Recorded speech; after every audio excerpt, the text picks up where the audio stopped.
upon them. They just said, we'll just join them together. You celebrate on the 25th of December the birth of the sun god Mithras. Let's do something different. Let's celebrate the birth of La hawla wa la quwwata illa billah, the one God, Jesus.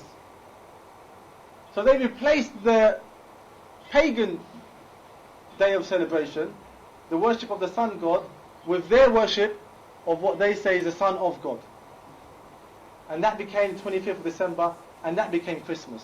So all the things that you see people doing, buying presents, drinking, getting booze, getting shattered, getting blathered, giving each other presents and having Christmas trees and decorating the Christmas trees, is not from Christian tradition. It's from old pagan tradition that was from a long time before Christmas. So they just merged it. They just brought these two together.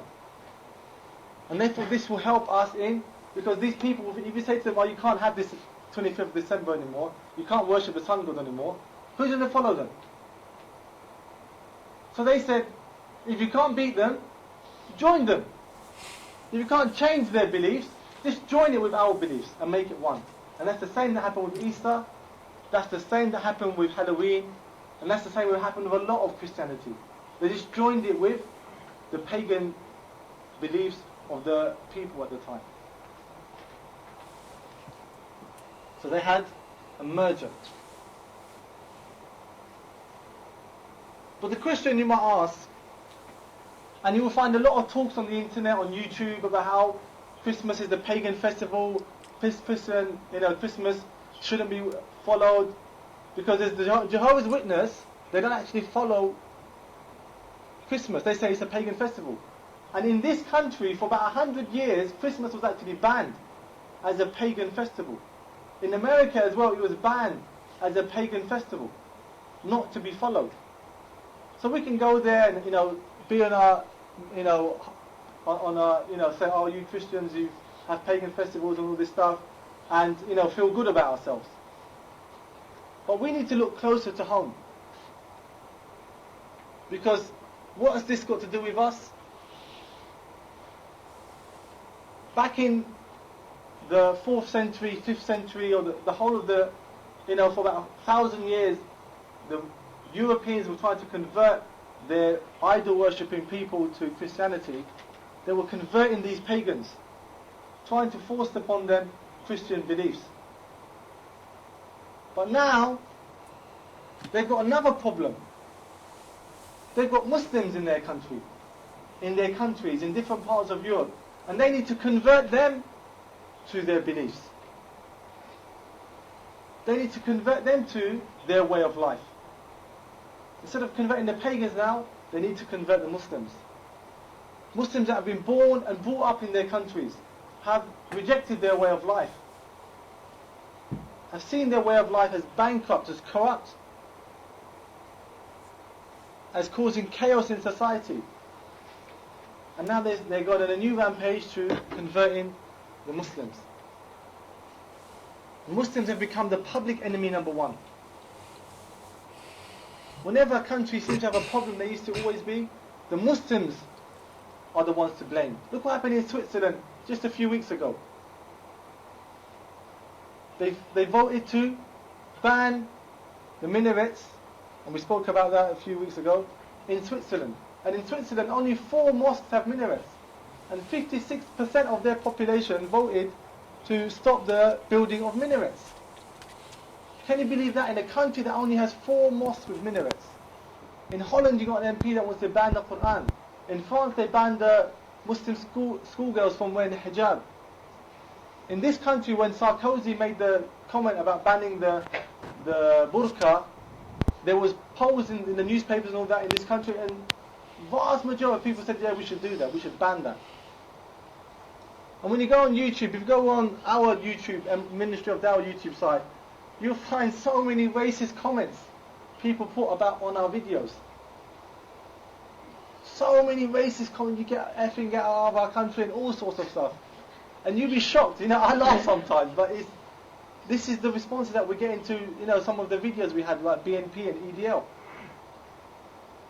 And they just see us as the problem in their country. And you've got groups set up, just because of Muslims.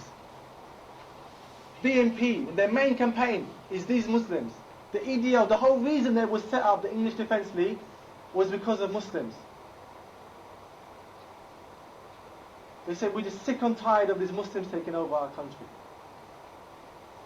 So now they need to, instead of converting these pagans and people that used to worship sun and the moon and trees and around Stonehenge, they need to convert these Muslims over to their way of life.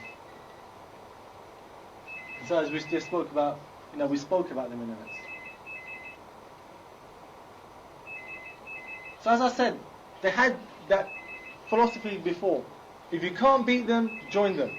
So back in the times when the Roman Empire became the Holy Roman Empire, we couldn't convert these people to Christianity, all their pagan festivals and their pagan ways. We'll just join them. We'll just make it one and make this new Christianity a mix of this and a mix of that. But for the Muslims, they have a different motto. They say, if you can't beat them, get them to join us. Force them to join us. We're not going to join them, they're going to have to join us. So, controversial issues such as homosexuality. They say, we're going to force the Muslims to accept homosexuality as acceptable. No one they're going to say that no one amongst Muslims should say that homosexuality is something, a sin, something bad. Rather, it's something normal. And they're teaching this in primary schools, they're teaching it in secondary schools. They teach it as this is just normal. Perfectly normal. And Muslims have to accept that. Because they have to join us. Muslims have to accept that this is perfectly normal. And if you go on and you'll see Channel 4, BBC 1, they'll do loads of documentaries about gay Muslims. About Muslims coming out. And this is what it is. They want to force Muslims to join us. Another controversial issue. The war in Iraq and Afghanistan. Britain is in war with two different Muslim lands. Now, instead of Muslims supporting their brothers and supporting people to expel the colonialists and expel the occupiers and expel the murderers of their families and the conquerors of their land for oil and for gas and for other minerals, they say, no, Muslims have to condemn anyone or any fighter in those countries. They have to condemn them if they kill a British soldier. Rather than condemning the British army for occupying and killing innocent civilians, no, the Muslims have to condemn anyone that kills the British member of the British army. They have to. So they're forcing Muslims to join their ranks. Just like they did with Christmas, they're doing the same with Muslims in this country. You need to join our way of life. We're fed up of you, not accepting our way of life, seeing it as something which is bad for society, bad for human beings. You need to join us. And this is what Allah subhanahu wa ta'ala told us 1400 years ago. Allah subhanahu wa ta'ala said in his book, بعد بسم الله الرحمن الرحيم وَلَنْ تَرْضَ عَنْكَ الْيَهُودَ وَلَا النَّصَارَ حَتَّى تَتَّبِعَ مِلَّتَهُمْ. That the Jews and Christians will never be pleased with you until you follow their way of life. They can't accept you until you follow their way of life. They will never be happy with you until you follow their way of life. So all these Muslims that, unfortunately, that they say we need to, give up, these aspects of Islam, these controversial aspects of Islam. That we're British first and Muslims second.